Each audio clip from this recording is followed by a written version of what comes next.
গাছ কাটা নিয়ে পুরনো শত্রুতার জের প্রতিবেশীকে কুপিয়ে খুনের অভিযোগ প্রতিবেশীর বিরুদ্ধে। গাছ কাটা নিয়ে পুরনো শত্রুতার জেরে এক প্রৌঢ়কে রড দিয়ে পিটিয়ে ও কুপিয়ে খুনের অভিযোগ উঠল তারই এক প্রতিবেশীর বিরুদ্ধে। গতকাল রাতে ঘটনাটি ঘটেছে বাঁকুড়ার কতুলপুর থানার শালুকগড়িয়া গ্রাম লাগোয়া তালপুকুরের কাছে। খবর পেয়ে পুলিশ মৃতদেহটি উদ্ধার করে ময়নাতদন্তের জন্য পাঠানোর পাশাপাশি গোটা ঘটনা তদন্তে নেমেছে বলে জানা গেছে। স্থানীয় সূত্রে জানা গেছে, বছর 3 আগে একটি গাছ কাটা নিয়ে প্রতিবেশী আব্দুল হামিদ গায়েন এর পরিবারের সঙ্গে বিবাদ বাঁধে শালুকগড়িয়া গ্রামের বাসিন্দা ইলিয়াস গায়েনের। সম্প্রতি একই ইস্যুতে ফের দুটি পরিবারের ঝগড়া হয়। গতকাল রাত 8:30 নাগাদ ইলিয়াস গায়েন স্থানীয় একটি মোড়ে চা খেয়ে সাইকেলে চড়ে বাড়ি ফিরছিলেন। সেই সময় হঠাৎ পরিবারের লোকজন খবর পান ইলিয়াস গায়েন শালুকগড়িয়া গ্রাম সংলগ্ন তালপুকুরের কাছাকাছি রাস্তার উপর রক্তাক্ত অবস্থায় পড়ে আছেন। পরিবারের লোকজন দ্রুত ঘটনাস্থলে পৌঁছে গুরুতর আহত ইলিয়াস গায়েনকে উদ্ধার করে গোগড়া গ্রামীণ হাসপাতালে নিয়ে গেলে চিকিৎসকরা তাকে মৃত বলে ঘোষণা করেন।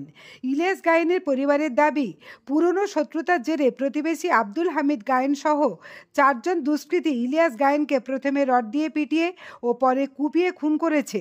ঘটনার পর কতুলপুর থানার পুলিশ মৃতদেহটি উদ্ধার করে আজ দেহটি ময়নাতদন্তের জন্য বিষ্ণুপুর জেলা হাসপাতালে পাঠানো হবে বলে পুলিশ সূত্রে জানানো হয়েছে।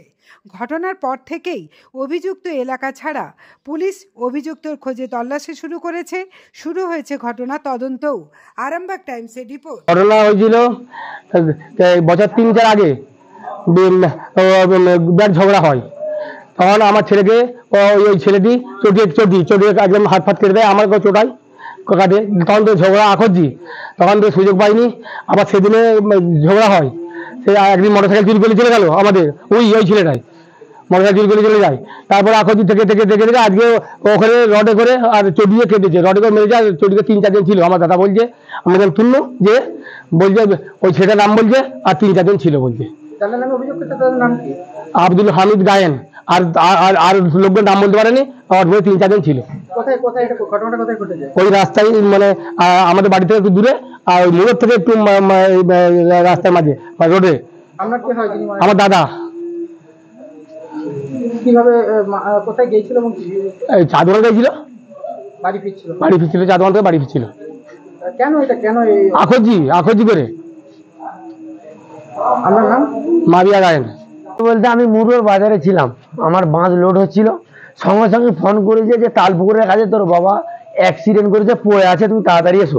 সেকেন্ড টাইম হয়ে গেছি, দেখছি রাস্তার গায়ে পড়ে আছে, তুলেছি, মুখ দিকে পুরো ভগবা রক্ত বেরিয়েছে, শুধু ওদিকে নাম করছে আমাকে মেরে দিয়েছে, মেরে দিয়েছে। 4 জন ছিল বলছে, রডে করে ঘা মেরে।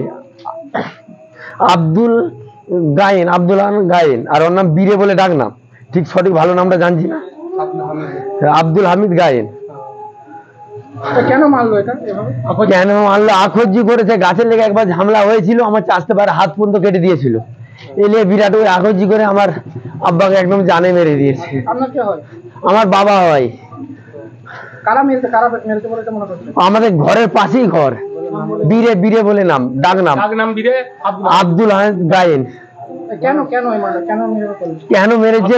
আখজি করে গাছ কাটা, গাছের নিয়ে একবার ঝামেলা হয়েছিল, আমার চাষতে পারে হাত মাত কেটে দিয়েছিল, নিয়ে ওই নিয়েই ই করে রোগ করে হিংসাতে মেরে দিয়েছে। আমার নামটা পর্যন্ত বলে গেছে। আমরা কি অবস্থায় দেখলেন? একদম পুরো রাস্তার গায়েতে সাইড হয়ে একদম পুরো পড়ে আছে, জুতো মুতো একদম, শুধু করছে আর দেখাচ্ছে। দেওয়ার পর গাড়ি যখন তুলে ভগব রক্ত পেয়েছে, তখন নামটা বললো। কোথায় হয়েছে ঘটনা? মুরুয়ার বাজার থেকে একটু এসি, তালপুকুরটা একটু সাইডে রাস্তার গায়ে। কোথাও কি কাজে গিয়েছিল? কাজে নাই, ভৈরানপুর গিয়েছিল, ওখান থেকে সাইকেল এসেছিল, চা খেতে বাড়ি যাচ্ছিল। কত বয়স হবে? বয়স 60 বছর হবে। কি নাম? ইলিয়াস গায়েন। আমি ওর ছেলে। আপনার নাম? আমার নাম রমজান গায়েন। বলছে আজকে সন্ধ্যেবেলায় ও খুব ভালো লোক ছিলেন, বাজার থেকে চা খেয়ে দিয়ে বাড়ি ফিরছিল। একটা ওদের বাড়ি একটু সাইডে আর কি, বাড়ি যেতে যেতে রডে করে ঠেঙিয়ে মুখ ফুক হাত পা ভেঙে একদম স্পট ডেড করে দিচ্ছে ওখানে। ঘটনাটা ঘটেছিল মুড়া বাজার থেকে একটুকু যেতে ওই তালপুকুরের সামনে। ওনার বাড়ি হচ্ছে শালুকগড়িয়া। আমরা তো মনে করছি যে কেউ ষড়যন্ত্র করে তাকে খুন করে দেওয়া হয়েছে বা জেনে শুনে মার্ডার করে দেওয়া হয়েছে, এরকম ব্যাপার। কোনো রাজনৈতিক করতে? না না, উনি রাজনীতি কোনো করতেন না, খুব ভালো লোক ছিল, সমাজসেবিক ছিল, মানুষের উপকারী করতো। এটা এইভাবে কেন মারলো নৃশংস কি মনে হচ্ছে? সেটা আমরা বলতে পারছি না, ওনার ছেলে আছে, ওনার বাড়ির লোক আছে, ওরা বলবেন। আপনারা কি ওরা প্রতিবেশী? হ্যাঁ, আমরা প্রতিবেশী এবং আমরা পাশাপাশি সব একসাথে থাকি। তো কি দেখলেন যে দেখলুম তো ওখানে তো একদম রক্তাক্ত অবস্থায় পড়ে আছে। তারপরে সবাই হো করে যে দেখছি তখন তো আদমরা ও নাকি বলে গেছে কেউ মেরেছে, এরকম ব্যাপার বলেছে। আর ওনার বাড়ির লোক বলতে পারবে কে মেরেছে, ওনার বাড়ির লোক ওটা বলতে পারবে না। যে মেরেছে তারা মনে করছে কখন জানতে পারলেন যে মেরেছে? ওই 8:30 15টার সময় কেসটা ঘটেছে। আপনার নাম? আমার নাম রাজু খান। পশ্চিমবঙ্গের অন্যতম নির্ভরযোগ্য engineering college Mallabhum institute of টেকনোলজিতে স্বাগতম। প্রতিষ্ঠিত 2002 সালে, যেখানে উদ্ভাবন মিলিত হয় উৎকর্ষের সাথে। আমাদের আধুনিক শ্রেণীকক্ষ এবং ল্যাব শিক্ষা সেরা পরিবেশ দিই। আমরা 5টি কোর্স অফার করি: computer science, mechanical, civil, electrical এবং ইলেকট্রনিক্স অ্যান্ড কমিউনিকেশন ইঞ্জিনিয়ারিং। আজই ভর্তি হন এবং আমাদের যাত্রায় অংশগ্রহণ করুন। যোগাযোগ 8336984278।